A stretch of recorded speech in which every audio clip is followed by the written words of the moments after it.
Assalamualaikum warahmatullahi wabarakatuh. Alhamdulillahirabbil alamin. Allahumma sholli ala sayyidina wa maulana habibina Muhammad sallallahu alaihi wasallam.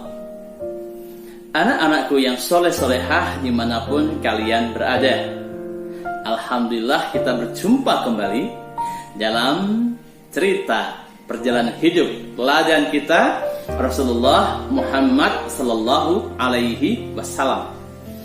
Anak-anakku yang baik, kemarin kalian sudah mendengarkan cerita tentang Fathu Makkah, menang tanpa perang. Nah, kali ini Teacher Nasir akan melanjutkan cerita tersebut dengan judul Pembersihan Ka'bah dari berhala. Nah, anak-anakku yang baik, dimanapun kalian berada, setelah Rasulullah dan para sahabat serta kaum muslimin meraih kemenangan tanpa perang, yang juga menjadi hadiah terindah dari Allah SWT terhadap perjuangan kaum muslimin, Rasulullah mengisyaratkan pada para sahabat dan kaum muslimin untuk langsung ke jantung kota Mekah, yaitu Ka'bah. Rasulullah diikuti para sahabat dan kaum muslimin menuju kota Mekah. Rasulullah bertawaf mengelilingi Ka'bah. Tampak wajah Rasulullah tidak begitu suka. Karena apa? Karena di sekitar Ka'bah masih banyak berhala-berhala kaum musyrikin yang mereka jadikan Tuhan. Anak-anakku, peristiwa ini sebenarnya mencekam. Kenapa?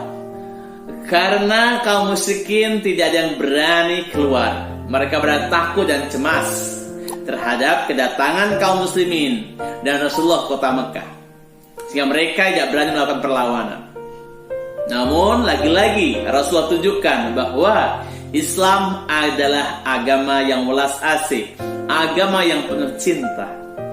Rasulullah mengumumkan kepada kaum musyrikin yang ada di sana, siapapun yang berada di Baitullah, siapapun yang berada di Ka'bah, maka dia selamat.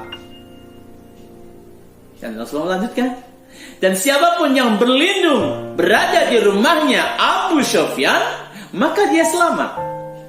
Anak-anak tahu siapa Abu Sufyan? Ya, dialah pemuka, pemimpin kaum musyrikin Quraisy. Dan siapapun yang berlindung di rumahnya masing-masing, masuk ke dalam rumah dan menutup pintunya rapat-rapat, maka dia selamat. Rasulullah luar biasa, anak-anak semuanya. Begitu cintanya pada manusia, begitu cintanya pada makhluk Allah. Rasul menyampaikan, hanya mereka yang memerangi Islam saja yang dilawan. Jadi kalau ada kaum musyrikin yang menyerang kaum muslimin, ya akan ada perlawanan. Tapi kalau mereka menurut apa yang disampaikan Rasulullah, berada di Baitullah, berada di rumah Abu Sufyan, berada di rumah masing-masing, maka dia akan selamat, tidak akan diapa-apakan oleh kaum muslimin. Anak-anakku, itulah Islam.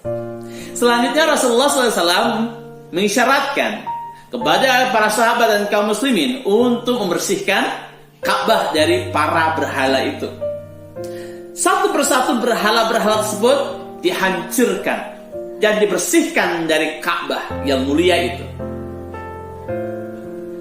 Banyak sekali berhala yang ada di sana. Bahkan berhala utama yang jadi sembahan kaum musyrikin, yaitu Lata wa Uzza, pun juga dihancurkan, anak semuanya. Sehingga Ka'bah pun bersih dari berhala-berhala tersebut.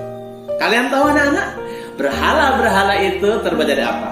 Iya, itu adalah berhala buat patung, patung buatan sendiri. Ada yang dari batu, dari tanah, dari kayu, kemudian disembah. Kan aneh.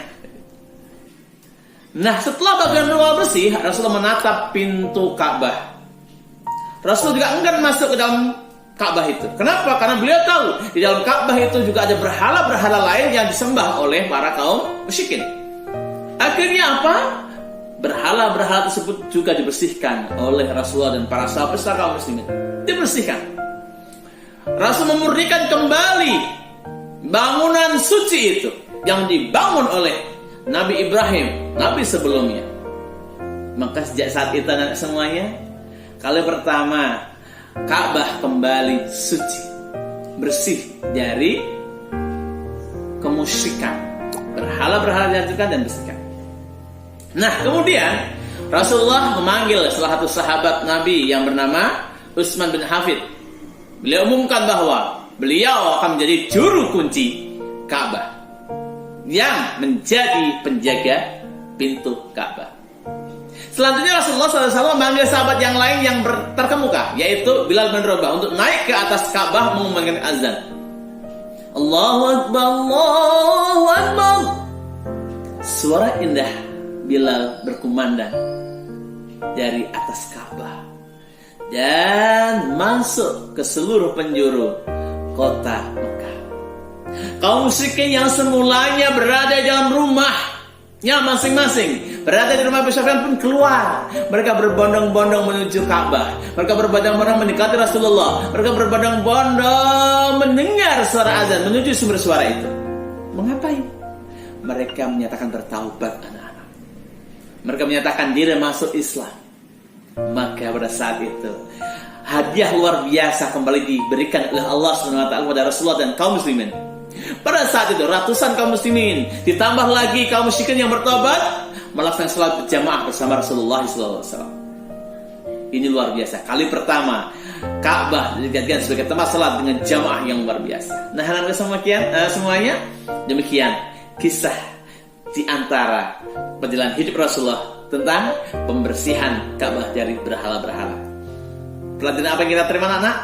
Islam agama damai, Islam agama cinta, Islam agama welas asih.